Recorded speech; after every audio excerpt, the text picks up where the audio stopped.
Jangan lupa like, comment, share, and subscribe.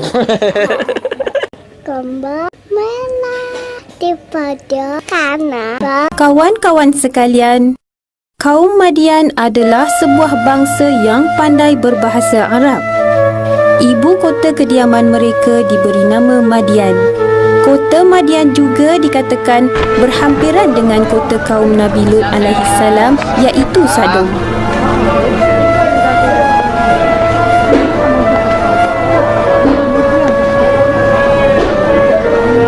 Dan kaum Lut tidak, yakni pula jauh dari kamu. Kawan-kawan sekalian, sebelum Allah mengutuskan Nabi Syuaib alaihissalam kepada kaum Madian merupakan golongan kafir yang menyembah selain dari Allah. Jika sebelum ini kebanyakan kaum-kaum yang kafir menyembah berhala, tetapi kaum Madian menyembah Al-Aikah.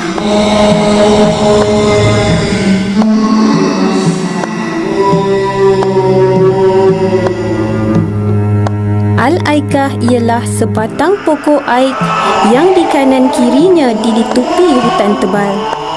Mereka juga terkenal dengan sikap buruk mereka dalam menjalani perniagaan, iaitu tidak jujur sewaktu menimbang atau menakar.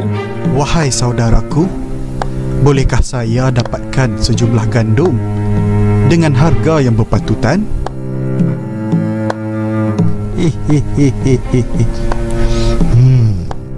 Mereka sering mengurangkan sukatan di dalam urusan jual beli daripada jumlah sebenarnya.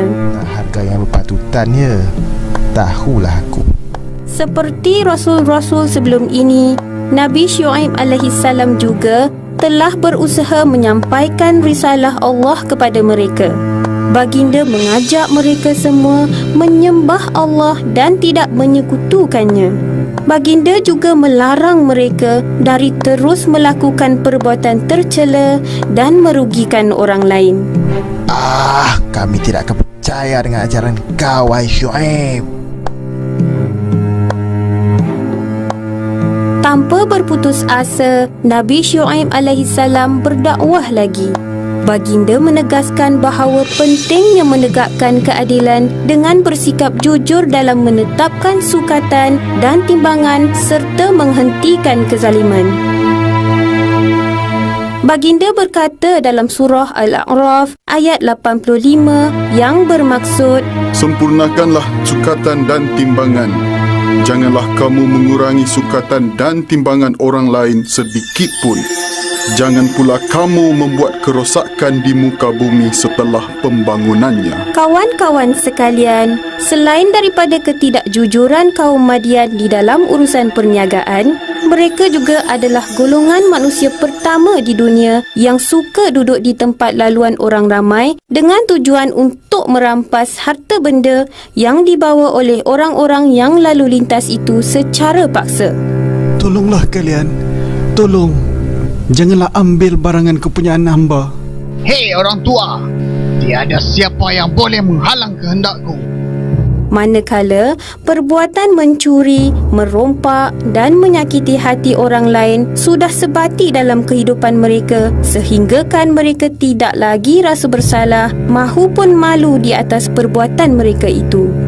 Dan di antara golongan yang suka diganggu oleh kaum Madian ialah pengikut Nabi Syuaib alaihissalam yang beriman. Melihat perilaku kaum Madian yang semakin buruk itu, Nabi Syuaib alaihissalam memberi ingatan kepada mereka bahawa apa yang mereka lakukan itu adalah salah dan berdosa, serta harta yang mereka perolehi itu walaupun banyak tetapi haram dan tidak berkat.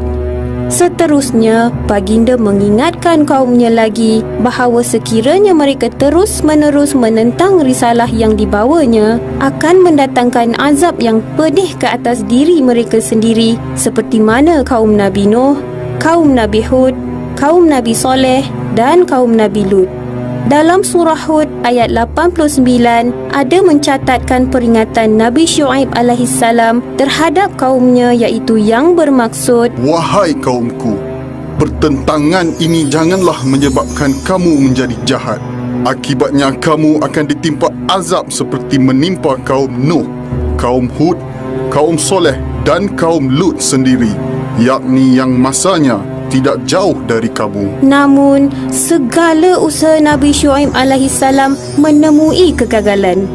Mereka tidak mendengar seruan baginda, malah mempersendakannya.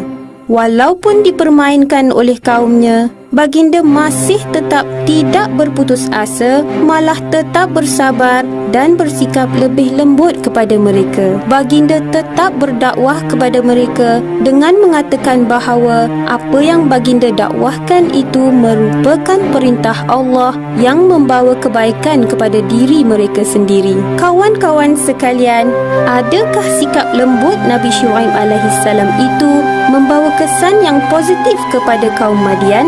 Tidak, malah mereka lebih menentang ajaran yang dibawa oleh Nabi Syuaib alaihissalam dan secara terang-terangan dan menambahkan lagi kesesatan mereka. Nabi Syuaib alaihissalam berusaha lagi menyampaikan dakwahnya dan berkata, Mohonlah ampun kepada Tuhanmu dan bertaubatlah kepadanya. Sesungguhnya Tuhanku Maha Penyayang lagi Maha Pengasih. Surah Hud ayat 90. Maksud ayat tersebut ialah Nabi Syuaib alaihissalam menyarankan kepada mereka agar segera meninggalkan sifat-sifat tercela yang ada pada mereka serta bertaubat kepada Allah Subhanahu wa taala. Ini kerana barang siapa yang mahu bertaubat, Allah pasti menerima taubat mereka. Allah At-Tawwab, Allah yang Maha Penerima Taubat. Bagaimanakah pula jawapan mereka? Jawapan mereka ialah, Hei Syuaib, tidak ada gunanya kamu banyak berkata-kata. Menurut penglihatan kami, kamu ini cuma orang yang lemah. Surah Hud ayat 91. Daripada jawapan itu, jelas menunjukkan bahawa mereka begitu bencikan risalah dan peringatan demi peringatan yang dibawa oleh Nabi Syuaib alaihissalam kepada mereka.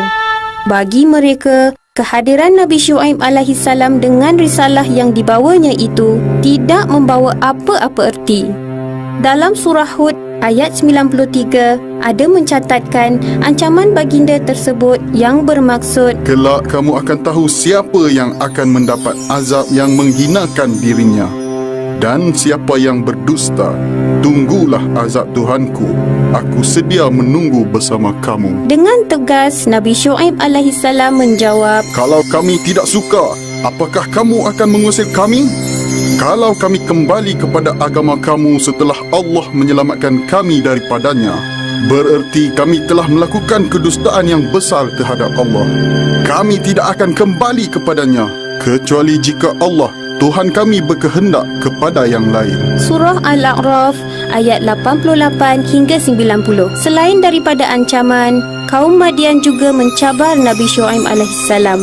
Mereka berkata, Maka jatuhkanlah kepada kami gumpalan dari langit kalau kamu termasuk orang dapat dipercayai. Surah Asy-Syu'ara ayat 187. Melihat kaumnya yang amat degil itu, Nabi Syuaib alaihissalam berdoa kepada Allah yang Maha Adil agar memberi keputusan terhadap kaumnya. Baginda juga bermohon pertolongan dari Allah agar memelihara keselamatan pengikut-pengikutnya yang beriman.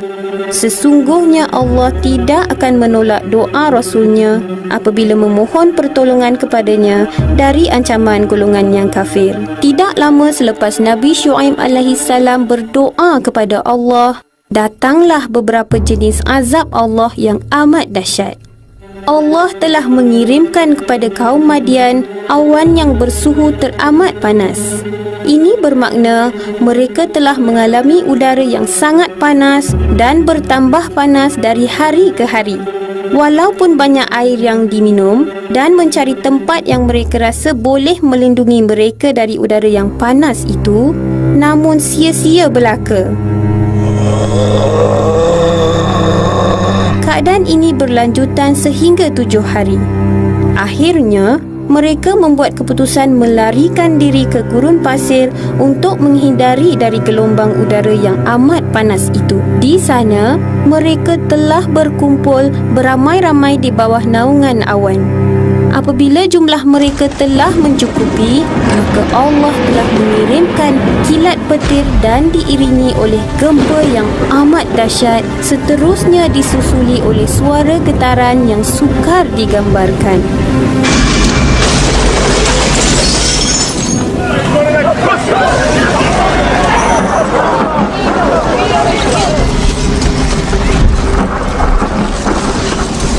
Allah Al-Hafiz, Allah Maha Memelihara. Allah telah memelihara keselamatan Nabi Syuaib alaihissalam dan pengikut-pengikutnya yang beriman dengan kasih sayangnya. Apabila azab kami datang, maka Syuaib dan orang-orang beriman yang menyertainya kami selamatkan seraya mendapat rahmat dari kami. Surah Hud ayat 94. Kehancuran yang dialami oleh kaum Madian sama juga dengan kaum Thamud, iaitu kaum Nabi Soleh. Ini terbukti dalam surah Hud ayat 95, iaitu yang bermaksud Kehancuran penduduk Madian seperti kebinasaan yang dialami oleh kaum Thamud. kawan-kawan sekalian, setelah turunnya azab yang amat mengerikan itu, sambil memandang ke arah kaumnya yang telah musnah, Nabi Syuaib alaihissalam sempat berkata kepada roh mereka, Bukankah aku sudah menyampaikan risalah-risalah Tuhanku kepada kamu? Dan aku juga telah menasihati kamu. Untuk apa aku menyesali kemusnahan orang yang kafir? Surah Al-A'raf ayat 93. Apa yang dimaksudkan oleh Nabi Syuaib alaihissalam ialah baginda telah berusaha bersungguh-sungguh dalam menyampaikan risalah Allah dan memberi nasihat kepada mereka. Maka, untuk apa mesti baginda menyesali akan kemusnahan kaumnya itu? Ini kerana mereka sendiri tidak mahu menerima nasihat dan tidak takut pada azab Allah Subhanahu wa taala. Sesungguhnya orang-orang yang tidak beriman kepada ayat-ayat Allah, yakni Al-Quran, Allah tidak akan memberi petunjuk kepada mereka dan bagi mereka azab yang pedih.